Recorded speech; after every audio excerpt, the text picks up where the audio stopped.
विश्वानि देव सवितर्दुरितानि परासुव यद्भद्रं तन्न आसुव। ॐ सहना भवतु सहनौ भुनक्तु सह वीर्यं करवावहै तेजस्विनावधीतमस्तु मा विद्विषावहै।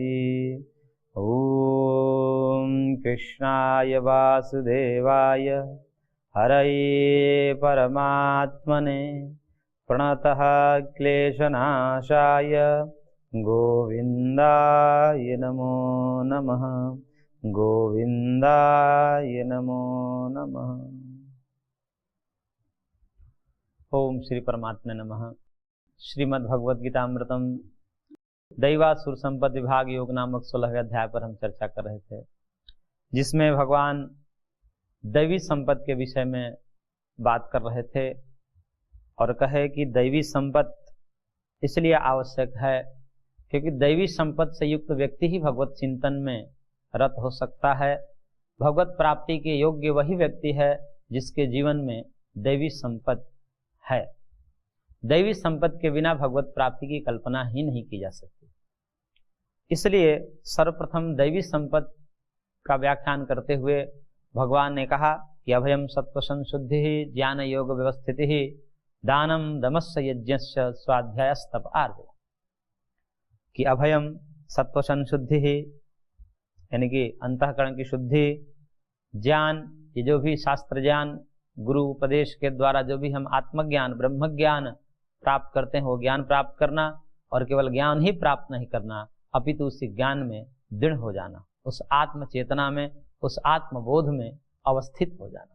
तो ज्ञान योग व्यवस्थित ही, और साथ साथ में कहा दानम दमस्य यज्ञस्य स्वाध्याय तप आर्जव।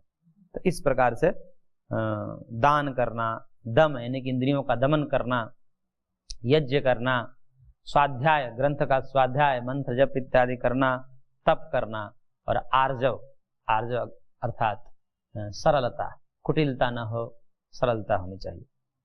इस प्रकार से इस श्लोक का ऐसा भी अर्थ करते हैं कि ऊपर वाला जो अभयम सत्व संशुद्धि ही ज्ञान योग व्यवस्थिति, ये जो पूर्वार्ध है श्लोक का वह सन्यासी के लिए कहते हैं कि सन्यासी का विशेष धर्म है। अभयम सत्व संशुद्धि ज्ञान योग व्यवस्थिति ये सन्यासी के लिए है। दानम दमस्य यज्ञस्य ये तीन जो है गृहस्थ के लिए है। दान करना, इंद्रियों पर संयम करना और यज्ञ करना। स्वाध्याय यह जो ब्रह्मचारी के लिए है, वेद अध्ययन करता है वो गुरुकुल में, इसलिए स्वाध्याय ब्रह्मचारी के लिए ऐसा भी कहते हैं। और तप जो है ये वानप्रस्थ के लिए। तो इस प्रकार से तप और आर्जव ऋजुता सरलता ये वानप्रस्थ के लिए ऐसा भी कहा जाता है। अब आगे कह रहे हैं भगवान, ये तो आश्रम के धर्म हो गए।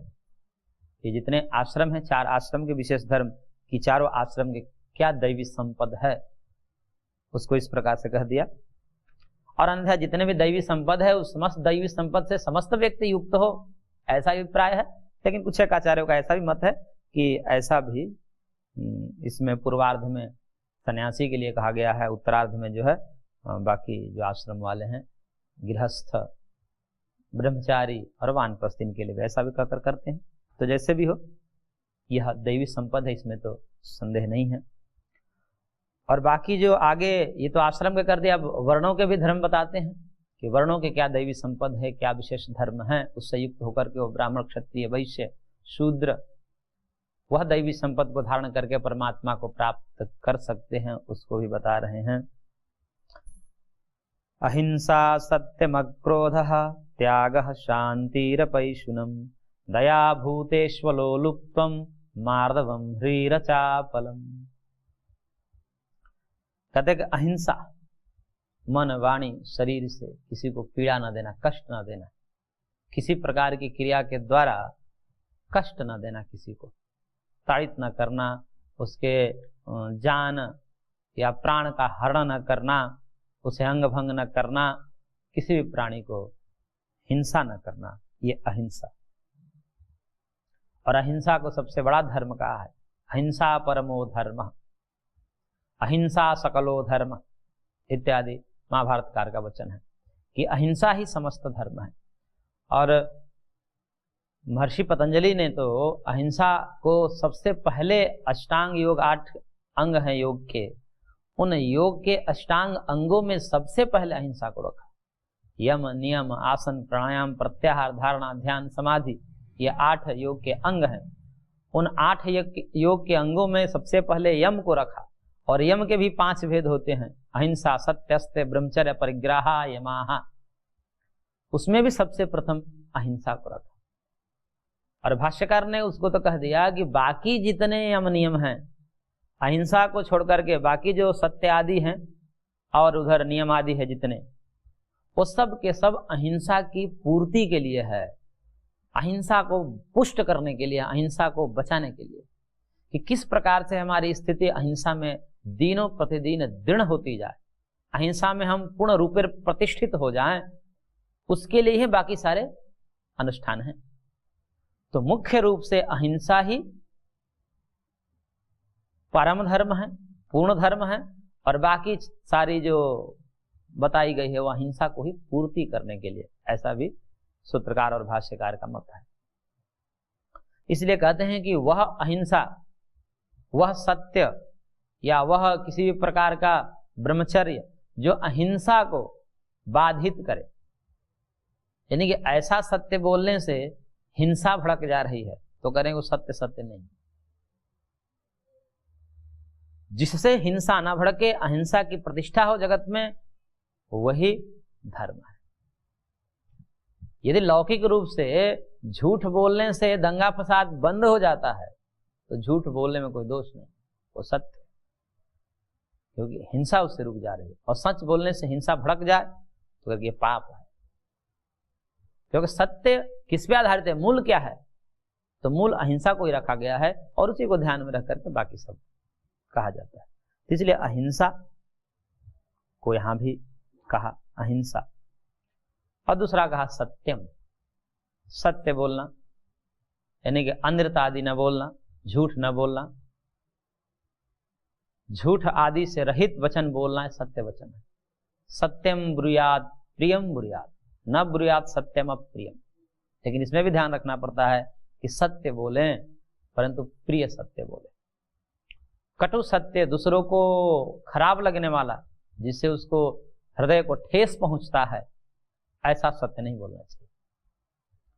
और कई लोग कहते हैं कि सत्य कड़वा होता है, इसलिए हम तो सत्यवादी हैं, सत्य तो बोलेंगे। कह रहे कि सत्य न कड़वा होता है और न मधुर होता है, सत्य सत्य होता है।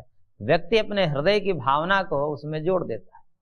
यदि उसके अंदर कटुता है तो उसके सत्य में कटुता का अंश आ जाता है, और उसके हृदय में मृदुता है, मधुरता है, तो उसके सत्य में मधुरता आ जाती है। इसलिए सत्य तो सत्य है, वो न कटु हो सकता है और न ही मधुर हो सकता है। कटुता और मधुरता ये व्यक्ति के निज भाव होते हैं। इसलिए सत्य बोलते समय ये ध्यान रखना चाहिए कि सत्य बोलें परंतु कटु सत्य न बोले, जिससे दूसरे के हृदय को ठेस पहुंचने वाला है, ऐसा सत्य न बोले। प्रिय बोले, लेकिन प्रिय में भी चापलूसी ना करें। एक तो सत्य बोले और प्रिय बोले, प्रिय लगने वाले, लेकिन कई बार प्रिय में अहितकर वचन भी बोलने लगते हैं, जिससे उसका अकल्याण हो जाता है। मीठा तो उसको लगता है, अच्छा तो लगता है कि बहुत मीठी मीठी बातें करते हैं, परंतु उसका दुष्परिणाम होता है कि वो अहितकर वचन होता है, उसका हित नहीं होता है। तो कहते हैं कि ऐसे अहितकर वाणी भी नहीं बोलनी चाहिए। तो झूठ न बोलें, प्रिय बोलें, सत्य बोले, लेकिन सत्य प्रिय बोले, लेकिन वह प्रिय वचन भी चापलूसी ना, मीठी मीठी केवल बातें मात्र ही ना हो, उसमें हितकारी वचन भी निहित हो, उससे उस व्यक्ति का हित हो, अहित न हो। ऐसे वचन को ही सत्य कहते हैं। तो अहिंसा, सत्यम और अक्रोध, क्रोध न करें, क्रोध नहीं होना चाहिए। यानी किसी के द्वारा दुर्व्यवहार होने पर भी, यहां तक कि किसी के द्वारा गाली और डंडे से मार दिए जाने पर भी उसके अंदर कोई प्रतिक्रिया ना हो, कोई प्रतिक्रिया ना हो। ये जैसे को तैसा कहते हैं कि ईंट का जवाब पत्थर से, ये साधकों के लिए नहीं है, भगवत भक्तों के लिए नहीं है। ये तो समान लौकिक व्यवहार है, ईंट का जवाब पत्थर से देना पड़ता है, परंतु जो भगवत भक्त हैं उनके लिए तो ईंट का जवाब रुई से दिया जाता है, मधुर वचन से दिया जाता है। इसलिए गर्मी का जवाब गर्मी से थोड़ी होता है, गर्मी का जवाब ठंडा से होता है। यदि कोई किसी को गर्मी हो, ताप से पीड़ित है, तो उसको और ताप देने से वो थोड़ी शांत होगा, उसे तो जलादि से ही शांत करना पड़ता है। इसलिए क्रोध आने पर, किसी के द्वारा क्रोध करने पर या उसके द्वारा अनर्गल प्रलाप, मिथ्या भाषण, गाली गलौज करने पर भी प्रतिक्रिया न देना, यह अक्रोध है, ये सहन करना होता है, ये तो तप है। और फिर कहा त्याग। त्याग अर्थात त्याग करना, अपने अहंकार का त्याग करना, ममत्व का त्याग करना। त्याग का अर्थ, क्योंकि एक बार दान शब्द आ गया है पूर्व श्लोक में ही, दानम दमस्य यज्ञस्य, तो दान में भी चूंकि त्याग होता है, दान में भी हम वस्तु का त्याग करते हैं। कोई अन्न है, वस्त्र है, रुपया पैसा इत्यादि है, उसका भी हम त्याग करते हैं, वही तो दान है। लेकिन यहाँ पर पुनः त्याग कर दिया तो पुनरुक्ति दोष न हो जाए, इसलिए यहाँ पर त्याग का अर्थ आचार्यों ने संन्यास किया है, यानी कि अपने ममत्व का त्याग, राग का त्याग, अहमता और ममता का त्याग, ये यहाँ पर त्याग शब्द का अर्थ है। और फिर कहा शांति, यानी कि शांत होना, अपने चित्त की शांति को प्रत्येक परिस्थितियों में बनाए रखना, उद्विग्न न होना, अशांत न होना, डिप्रेशन में न चला जाना। परिस्थिति आएंगी, प्रतिकूल परिस्थिति, अनुकूल परिस्थिति, सुख दुख, मान अपमान, ये सब चलता रहेगा। इसलिए व्यक्ति को पहले से तैयार रहना चाहिए। ये जीवन है, कभी भी कोई भी कुछ भी बोल सकता है, कभी भी कोई भी अनिष्ट कर सकता है, इसलिए उसको पहले से ही तैयार रहें, ये मानकर चलना चाहिए। जब व्यक्ति ये मानकर चलता है कि हमारा तो ये जीवन का मार्ग एकदम राजमार्ग है, इस पर तो कोई दुख होने वाला ही नहीं है और होगा ही नहीं, परंतु ऐसा संभव ही नहीं। साक्षात भगवान अवतरण लेकर आए हैं और उनको भी दुख होता है, क्योंकि मनुष्य शरीर की मर्यादा ही है कि यहाँ पर सुख दुख दोनों होते हैं। तो कोई ऐसा मिथ्या मान ले कि हमको सुख ही होगा, हमारा मान ही होगा, अपमान कभी होगा ही नहीं, हमें तो लोग स्तुति ही करेंगे, निंदा करेंगे ही नहीं, ऐसा हो नहीं सकता। स्तुति, निंदा, मान, अपमान, यश अपयश, ये सब चलता रहेगा। इन समस्त परिस्थितियों में भी अपने चित्त की शांति को न खोने देना। इसलिए भगवान ने कहा कि यह शांति दैवी संपत्ति है। अपने को अशांत नहीं होना, किसी भी प्रकार से मन को मना लेना और शांत रहना, उद्विग्न न होना।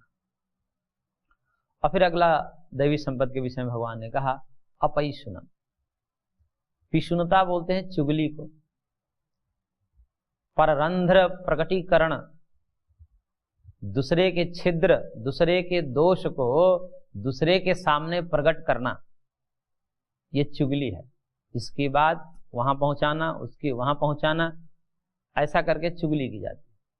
उसके सामने न बोलना, जिसका दोष है उसी के सामने बोल दो कि आपका दोष है, देखिए ये हमको अच्छा नहीं लगता और आपके इस दोष के कारण औरों को भी अच्छा नहीं लगता, इसलिए आप इसे सुधार कर लीजिए तो अच्छा रहेगा, आपके लिए भी अच्छा रहेगा, औरों के लिए भी अच्छा रहेगा।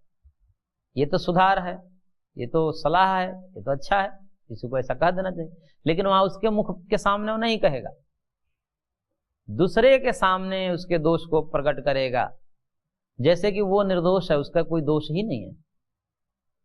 और विचित्र विचित्र बातें देखी जाती हैं कि जो स्वयं उस दोष में जी रहा है व्यक्ति, वही दोष यदि किसी दूसरे में देख लेता है तो उसके भी प्रकटीकरण करता है। वो कहते हैं कि जिसका घर खुद शीशे का है वो दूसरे पर ढेला नहीं फेंकता, लेकिन इतने मूर्ख व्यक्ति होते हैं कि वो वही फेंकते हैं जिसका घर स्वयं शीशे का होता है। तो पररंध्र प्रकटीकरण, जो दूसरे का छिद्र है, दोष है, इधर उधर करना, बात को इधर उधर करना, यह कहते हैं पिशूनता है। और ऐसा ना होना अपैशुनम है, ऐसा नहीं करना चाहिए। ऐसा करने से क्या होता है कि व्यक्ति की जो गंभीरता है, व्यक्ति का जो एक मान है, एक प्रतिष्ठा है, एक गांभीर्य है,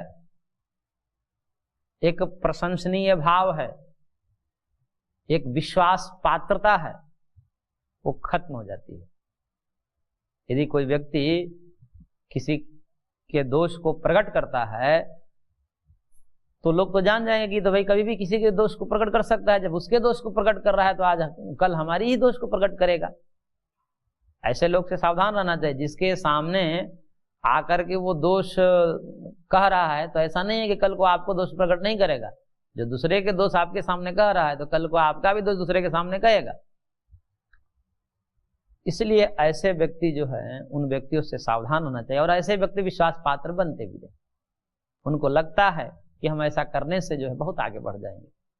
क्योंकि जिस व्यक्ति में योग्यता नहीं होती किसी प्रकार से, एक योग्यता होती है, उस योग्यता के अभाव होने पे उनको लगता है कि इधर की बात उधर करने से हम आगे प्रमोशन कर जाएंगे। ऐसे ही दूसरे की शिकायत करके, दूसरे की निंदा चुगली करके हम आगे बढ़ जाएंगे। और कल को अंततः उस व्यक्ति की स्थिति यह है कि वही खुद पकड़ा जाता है। तो ये सब दुर्गुण है, आसुर संपद है।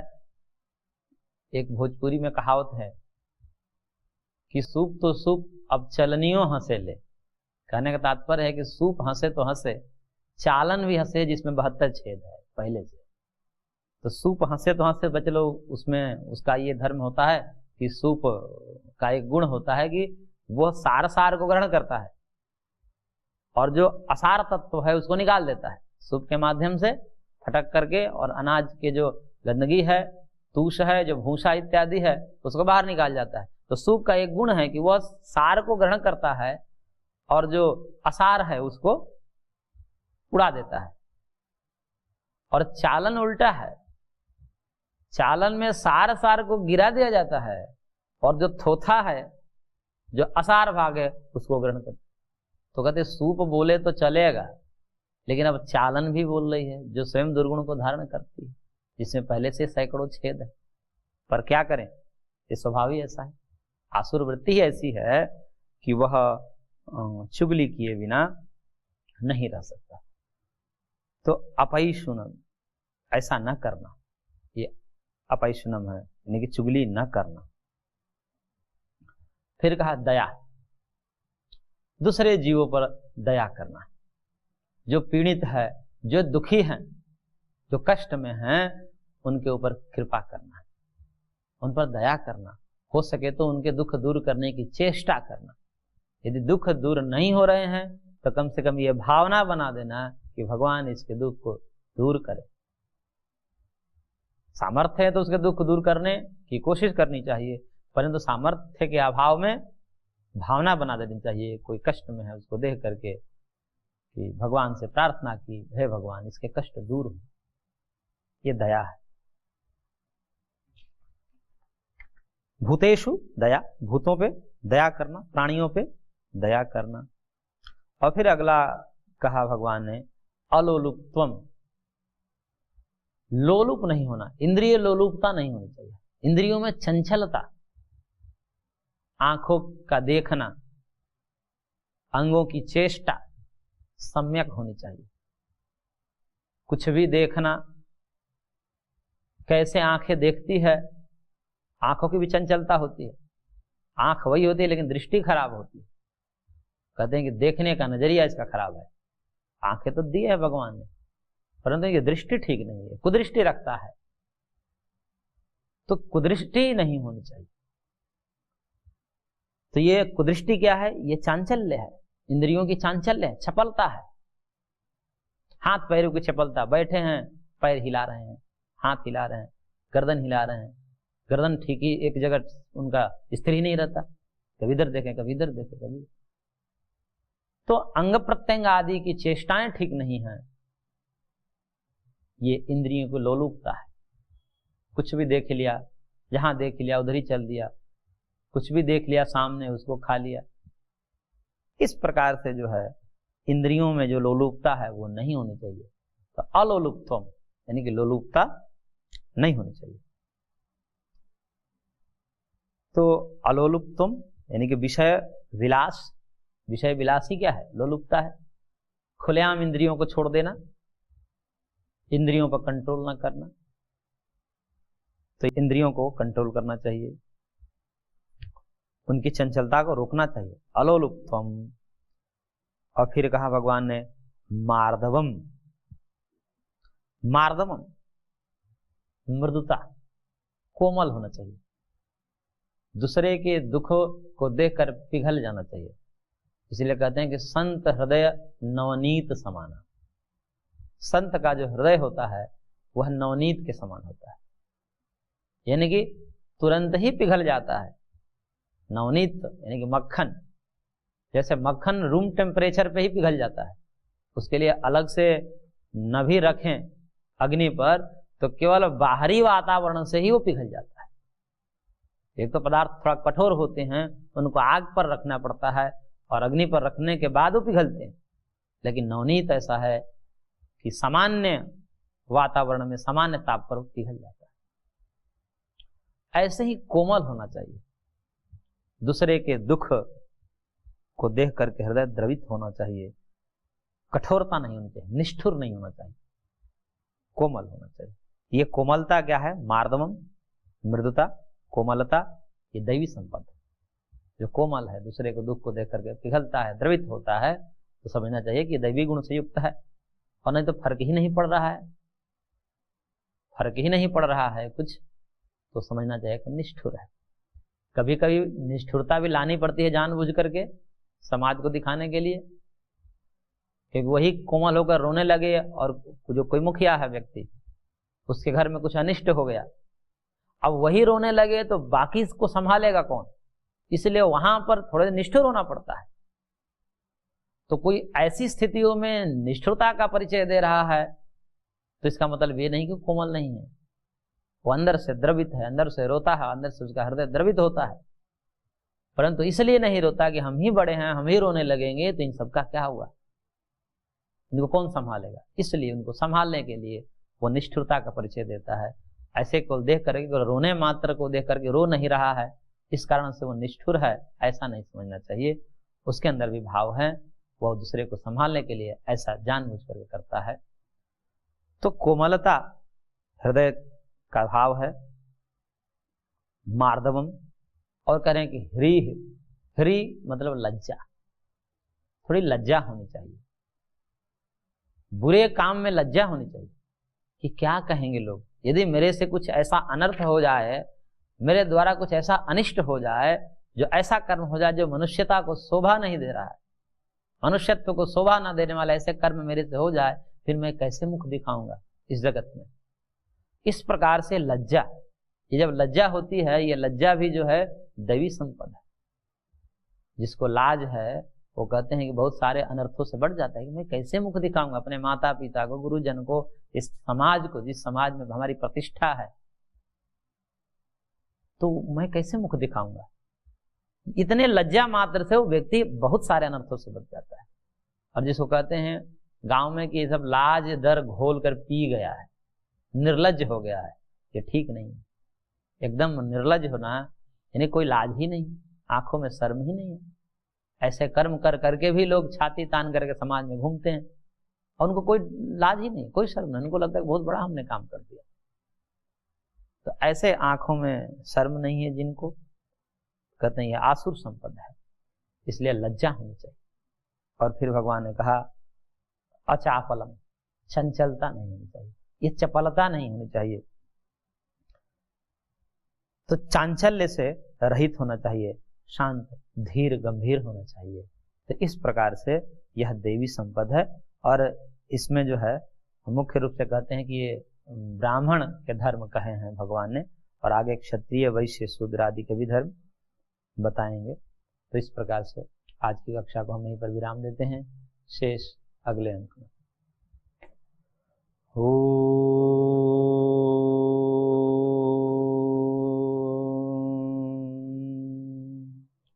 शांति शांति शांति शांति।